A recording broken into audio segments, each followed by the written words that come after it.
Voltei pra contar como eu descobri que o meu namorado, há 3 anos, já tinha uma namorada há 8 anos. Como eu falei na parte um, eu pedi, né, o nome da ex-namorada que ele me disse que estava conversando, adicionei ela no Instagram, ela me aceitou super rápido, e aí eu fiquei pensando, cara, como eu vou abordá-la, né? Porque eu também não queria chegar, tipo, quem é você que tá falando com, né?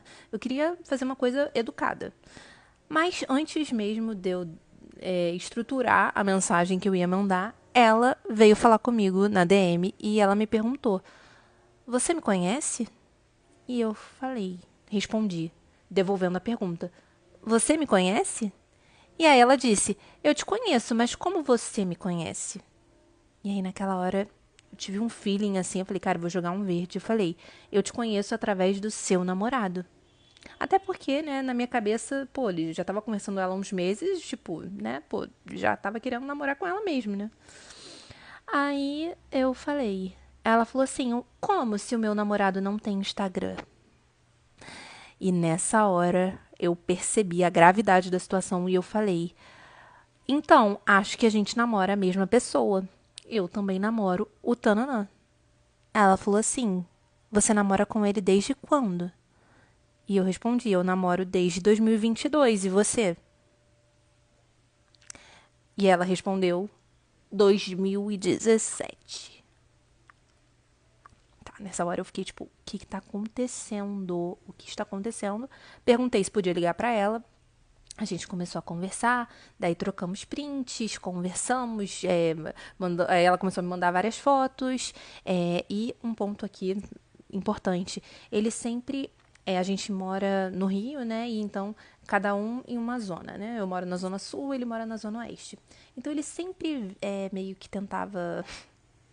Ai, Deus, como assim, Senhor? Mas ele sempre meio que tentava parecer um pouco Chico Bento, assim, pra mim, como se eu fosse da Zona Sul e por isso, tipo, eu sabia mais coisas que ele. Ele tentava parecer um pouco bobo, assim, pra mim, em alguns aspectos. Embora ele fosse mais velho e muito mais experiente, até porque eu nunca tinha me relacionado com ninguém. É, e aí ele dizia pra mim que, cara, ele era muito assim, bicho do mato, que ele nunca tinha viajado de avião. E aí quando eu comecei a conversar com a namorada dele, uma das primeiras fotos que ela me mandou foi uma foto deles de, sei lá, 2018. Eles num avião. Tudo bom contigo? E eu fiquei tipo assim, cara, tá, peraí. Tipo assim, a mentira, ela tá indo pra um outro caminho, assim. Não é só uma mentira, tipo, aqui de relacionamento. É em todos os aspectos da vida. E na hora eu comecei a ficar muito desesperada. Eu falei, cara, com quem eu estava me relacionando? E aí eu perguntei como que ela sabia quem eu era. E ela falou: Ah, uma vez, assim, recentemente, eu vi o seu YouTube, né? O seu perfil do YouTube estava logado na TV dele. E eu fui questioná-lo. E ele falou que era de uma namorada de um amigo dele. Só que ela falou que ela não acreditou e que ela estava insistindo para ele falar com esse amigo, tipo, para esse amigo, né, confirmar a história. E ele estava enrolando ela de que ia fazer isso em algum momento. E aí, nesse momento, eu percebi que se ele estava me escondendo a coisa mais difícil, que é uma outra namorada, provavelmente ele estava me escondendo muito mais coisa. Né? E também a história do avião, pra mim, ficou tipo, cara, como assim? Ele sempre falou que, tipo assim, sempre pagou de muito, sabe, ingênuo e não sei o quê, e o cara já viajou de avião.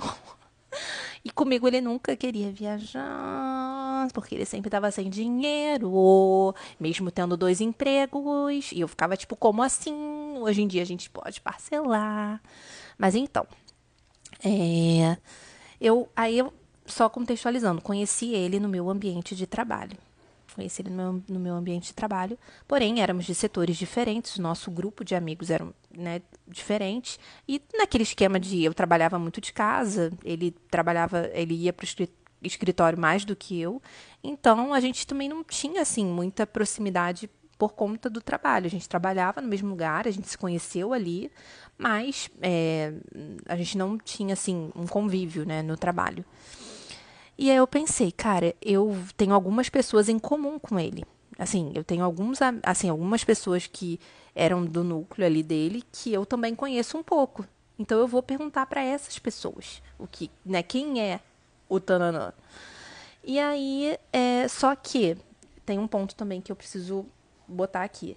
Ele me dizia que ele já estava muito assim, desanimado com as amizades do trabalho, porque ele já tinha tido muitas fofocas envolvendo o nome dele e que por isso ele não queria mais ter proximidade com ninguém do escritório e da empresa e que porque ele era muito perseguido na empresa, então ele não, enfim, não se relacionava muito profundamente com mais ninguém, que ele não queria mais ter grupinho de amigo.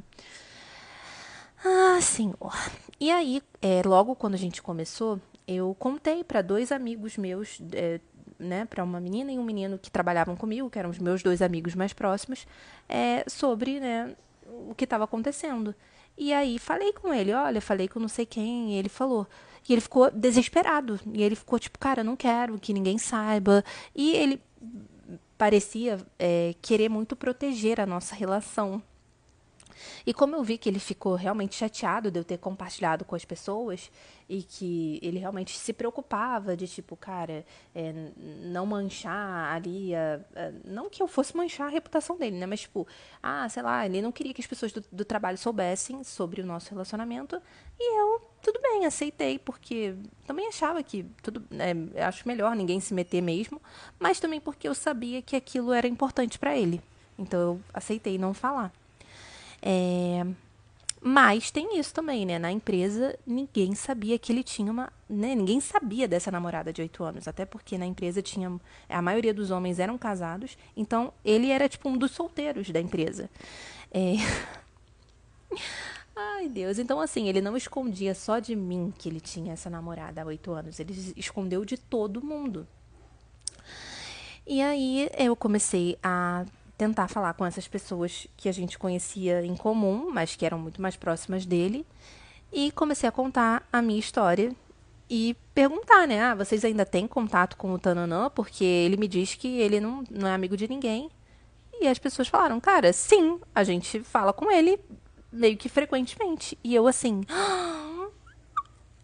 Não, naquela hora eu tava tipo assim, cara, como eu fui trouxa, como eu fui trouxa, como eu fui trouxa. Mas tava, tipo, desesperada. E aí comecei a, né, descobrir várias outras histórias do trabalho dele. E nessa hora, aí, a namorada né, que no caso pra mim ele foi apresentado como ex-namorada, mas que era a namorada oficial, me mandou uma mensagem e falou, cara, ele acabou de me mandar uma mensagem que ele vai passar aqui.